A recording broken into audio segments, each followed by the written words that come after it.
Time for another edition of Saturday with Seniors, and we have Dave Norman joining us, our guest today. And let me first thank our sponsor, Eisenhower's Tire County Harley-Davidson. Spring riding's coming up soon. Get your bike serviced, get a new bike, get whatever you need. They're waiting and ready for you. South Mansfield. Hello, David. How are you? Just fine today. Well, good. Thank you for joining us. You're from Liberty, and where were you born? I was born in Liberty. And so you've lived in Liberty your whole life? Yes, I have. Well, most of my life. Okay, a couple of little moments here and there. Yep. 8 years maybe away from Liberty. When were you born? I was born in 1952. Okay, so that would put you at about, I don't know, let's see here. 72. 72 years old, all right. And I'm on Liberty. the young side. You got a pretty big family, right? Yes, I'm the youngest of 9 siblings. So. And we had one of the other siblings on recently. Yes, he did. I don't know what he's told you about me. But. Well, he didn't talk a lot about you. Talk some about the family and what it was like growing up with that many kids in Nauvoo, going to school in Nauvoo and all that stuff. So where were you born? I was born at home. You're a homeborn baby? Yep. Was that the plan, or did that just happen? No, that's the plan, I guess. My oldest sibling was born in the hospital, and ever since that, our local doctor would deliver at home. And there's 2 families in Liberty that he delivered at home for. And the good old days. Try that now. Call the hospital. Tell me you want home delivery service. Yeah. And we had a home nurse that would come and take care of them when they're there. So you grew up on a farm in Liberty. Your parents are farmers, right? Yes, we've farmed. Been owned since 1903. My grandfather bought it years ago, and it's been through several partnerships. My dad and my uncle, and then now me and my brother Ernest. And this is the farm on 414 where the road splits before the split, where you see those beautiful Jersey cows. Yep. At least last time I went by, they were out in the field. Yep, that's where you are. I hope they weren't out in the field recently. Well, no, I haven't gone by recently. The last time I went by. Yep. So tell me about growing up then. You were born right in your house. Where'd you go to school? Yeah, I went to the Nauvoo school, the same as the rest of the siblings, for 3 years, and then they built a consolidated school at Liberty. So then we went to the Liberty Elementary School. So I had 3 years with one teacher in a 2-room school in Nauvoo. And you had other siblings in the same room with you? One sister was a year older than me, so we were both in that school. What was it like going to a schoolhouse with that few students in it? It was different. You can't compare it with anything else because we didn't know anything else at that time, but we had the same teacher for 3 years, and maybe not the best teacher. They couldn't send you to see the principal, right? I imagine they didn't have a whole administrative office with that. She took care of any discipline. Everything, huh? Yeah. How did discipline happen back in the days of Nauvoo in the 50s? Oh, and Mrs. Hughes, she knew it pretty good. She took care of things. I'm sure she had a paddle in her room. I didn't ever experience it, I guess, but... But just knowing that it was in there somewhere was enough to to keep you going from that. So what were some of your favorite subjects in school? I wasn't the best student, maybe, but I liked math as much as anything, and did as good as that, better than English. We didn't have calculators when you went to school, at least as we know them today. We were using a slide ruler? Not until high school. Probably junior, senior in high school, we figured out what a slide rule was. Okay, then we weren't allowed to use calculators in school then, I don't think, for math. But the slide rule worked. And people have no idea what a slide ruler is. My dad showed me once one was years ago, and I was not that I could probably use it today. I'd take a little work. It's got to be some on YouTube how to do that, how that all works. So what was life like in your house? I don't think there's any TV in Liberty that came in then or even now over the air. So how did when that I work was in 2nd or 3rd grade, my brother, who was home on the farm and older, he bought us a black and white TV. So 3rd or 4th grade, we got a TV and probably got 2 stations, whatever we could get from Elmira, from an antenna. And so was that an exciting moment in your life, or not really? Yeah. Oh yeah. I'm not sure we watched it a lot, but some it was a change in life. A change in life. So you've seen a lot of changes in your life. Was there electric on the farm when you grew up? Yep, there was always electric in the farm. My parents moved from one house to my grandparents' house, and in that house, I'm sure they don't know today, there's a pedestal one place, this pedestal where they originally had a generator and before we had electricity. And was it outdoor plumbing at the time or indoor plumbing when you were a kid? We always had indoor plumbing, but there was an outhouse available. Yeah, the option was there. It was overcrowded. and a catalog. The Sears catalog, that's an old joke, but was that a serious thing? Did people use the Sears catalog? We had an outhouse at church, and there's always a catalog in there, so that's what I don't think. The early Missing days, a few pages?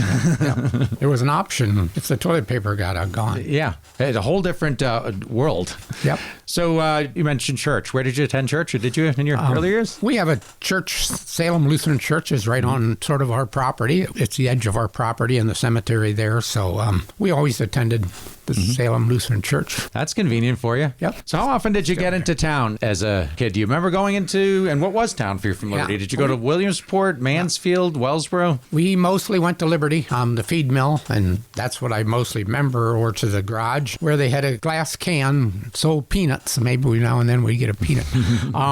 If we did any shopping, we mostly went to Mansfield at that time, clothes shopping, maybe once, twice a year. I wouldn't think too much more than that. What were the towns like in your memory? We're going back a ways here, but do you remember what town was like, Liberty and Mansfield, when you were a kid? Liberty certainly didn't have as much as it has now. Well, there were several gas stations, but there's probably more businesses there now than there was. I think there was 2 grocery stores and maybe 1 gas station, a couple on the edges, but it was all that more was about all there together, was. wasn't it, Liberty? When the school was in town then, there wasn't a Dollar General outside of the town and a gas station outside the town. It was park your car and you could walk to whatever you needed in town. Yep. You find a place to park, you're in good. What'd you do for entertainment? Did you ever go to the movies or out to eat or roller skating? Or you're going to ask people in Mansfield, roller skating's on almost everybody's list in the movies, but I'm trying to picture what Liberty would... We didn't have too much entertainment early. Maybe family gatherings every other Sunday. We went to my mom's folks and had all the family there. That was most of our entertainment. Not too much else in entertainment at church. I remember probably when I was a junior high or so, we maybe went to see a couple movies, but not too much of the movies or other entertainment. These things that we think we can't survive without, you obviously did and grew up just fine. Yeah, I think I grew up okay with it. How about the family car with that many kids? Was it one family car or one family bus, or how did that work? Or back in the old days, you just piled in as many as you could? Yep, that's a funny situation because things happened in our car that probably you can't believe would never be allowed today. We had a sedan, and when we went to Grandpa's and Grandma's, we all got in the sedan. There might be somebody in the back window or on quite a few laps until my older sister, who's 15 years older than me, until they went to college and graduated and got a car. Then we might have had 2 cars, and my one brother bought a car when he graduated from high school. So there was other cars, but there was days that we all, I guess 11 of us. 11 in one car. Got in the one sedan. No station wagon, just a sedan. The old bench seat, just slide across like the church pew and get as tight together as you can and stack them if you have to. Yep. What was your first car? The first car I had when I went to college, I bought a Maverick, probably a 1970 or so Ford Maverick. Yeah. We bought it for about $2,000 when I went to college. That must have been almost new. It was It was a good car.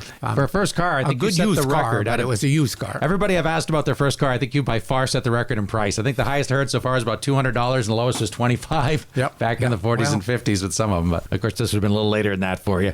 So what was farm life like as a kid? I imagine that everyone in the family pitched in. And how much time did you kind of put into the farm besides your private life, your school life and all? I'm younger than a lot of them, and a couple of sisters that are older, and they didn't help too much on the farm. So at that point in time, there wasn't a lot of other ones around. We did things in the hard way. I remember the hard way of farming. We had milk cans. We put the milk in milk cans and took it to East Smithfield Farms in Liberty every day, hauled it ourselves. And I remember the days where we didn't have a square baler. We put in loose hay, had a hay loader that we hauled behind the wagons and handled loose hay and put it up in the barn with a tractor. You pulled it up in and dumped it and weave. And I remember the days that we were shocking the oats. We had a binder and we had to go out and stack it up, in the field and let it dry a little bit and then run it through a thrashing machine. So I seen those days. Before that, my grandfather was sort of worked in the woods and they had horses. But my days, I don't remember the horses. You heard the stories though, but didn't, Yeah.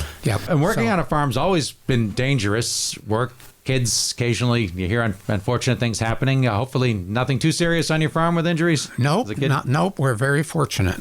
Maybe one brother had a broken arm one time, which that can happen anywhere. No serious injuries that I had from working on the farm. I've had calves, had the responsibility for feeding calves through, which a lot of times that's where you start out and later on other things.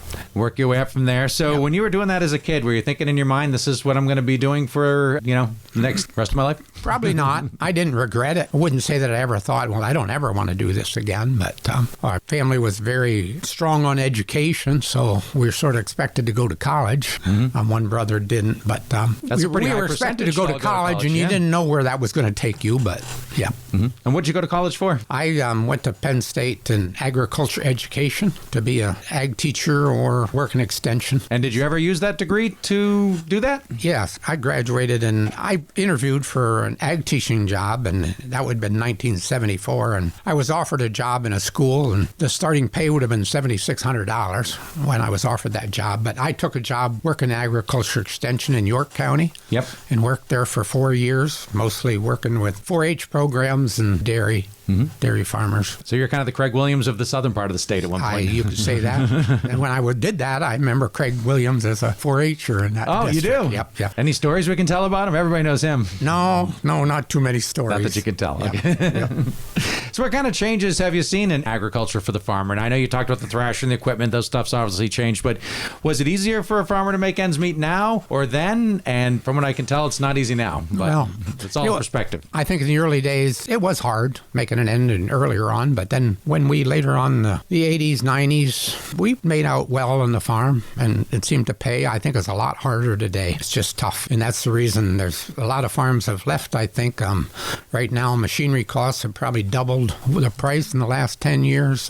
Veterinary costs, all the other outside costs, it just seems like they just don't stop going up. And price of milk has been better, but the feed price and everything else just nullifies it. So I think it's as hard a time as it ever has been. When I probably graduated in high school, I think there was 20 dairy farms in Liberty Township, and now there's 2. It's just that's the trend. We had a lot of them have went larger, and we still had the same amount of milk. But right now, milk volumes are dropping at 1 and 1.5% every year, and that just depicts how hard it is. Is dairy the lead for agriculture as far as for Tioga County? Points dairy has been the largest, right? I imagine it used to be. I assume it still is. I think probably for enterprising, but it's probably getting down to where for sheer crop numbers farming of farms, and some other stuff. And so, where do you see the future then? Liberty went from 20 dairy farms down to 2. Is there hopefully a future? I don't want to drive around Tioga County and not see farms 50 years from now. I don't know if I'll be here then, but if alive. Yeah, 5 years ago I would have really promoted because the average age of people in the dairy industry are probably 65 or something like that. I would really promote young people, but it's harder for me to do that right now. You better get some help from somewhere else or family be able. You probably can't buy a new farm and handle the debt and all that to start out today. You better be efficient. And everybody, they promote that you got to be bigger. A lot of the loan officers keep telling you had to be bigger. You had to be 300 cows a few years ago, and now they encourage you probably for 600 cows. I hope that ain't the case. I hope there's people that can make it go on a smaller family farm. What we think of as a farm, not the big corporate, And I'm not sure. You hear the word corporate farms, and there is those, but there's some big family farms that they're still family farms, and I think do an excellent job. I think that's the biggest thing.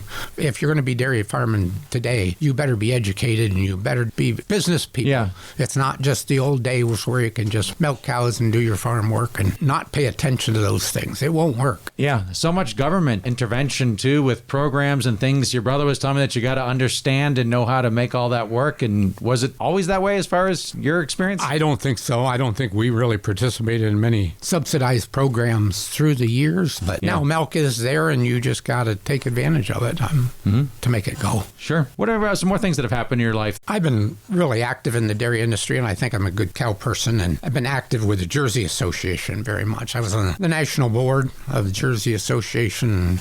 Received in 2018, I received the Distinguished Service Award from the Pennsylvania New Jersey Cattle Club. So I think I've done a good job with cows, what we've done. Actually, I'm really proud.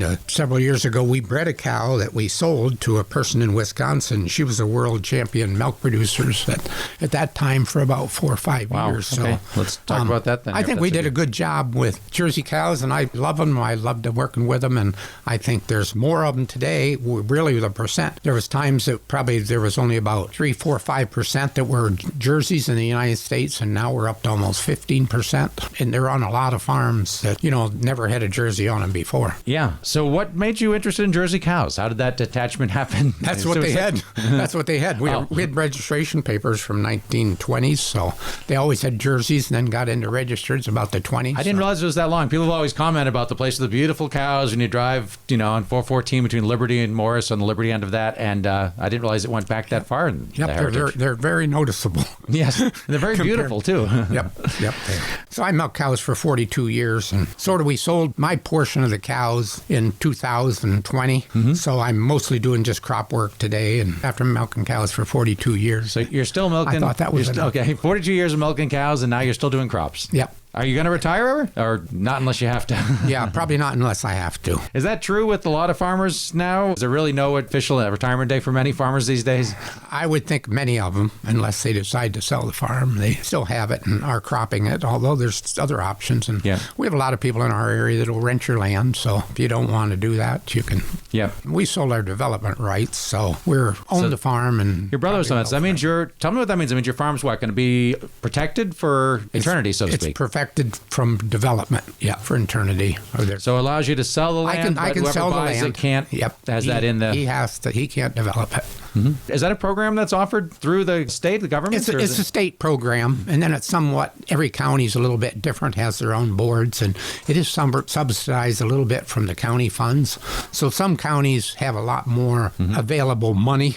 You get up to Tioga County, and like everything else, there's less money gets up here. And those places that have more money had more farms back at a time, and if they had the money then to preserve them, I bet you they, in hindsight, wish they had. So now's the time to preserve here, because who knows what the future brings. I'm sure so. Absolutely. Well, thank you for joining us here today. Appreciate David Norman joining us here on Saturday with Seniors, your information and learning about farming. And so if you had a choice of growing up now or when you were born, which do you think is the better, who's got the better luck in time? I think when I was born. I'll take that in. 90% of the people ask say that same question. Yeah. So there you go. But hey, there's no reason we can't go back to what we did before. There's no reason your family can't go back to the more simpler things. There's no reason all this, everything that you did to survive and grow up the way you did is still here in this world. Yes. But somehow we just forget that it's... I think the biggest driving force, I've always said, hey, the farm life, we used to be able to make the money because we didn't have all the convenience that all the other people had. Mm-hmm. But today's way that it is, you hear about everybody else having microwaves. And I mean, when everyone else had a microwave, and then the farm had to have a microwave. And that's the type of stuff that they did without years ago and can make it go. Yeah, it's crazy how much stuff we think we need in this world and we don't. We just need each other, families, and good values. It's KC101, Saturday with Seniors. Thank you for joining us. You can hear all the previous episodes on our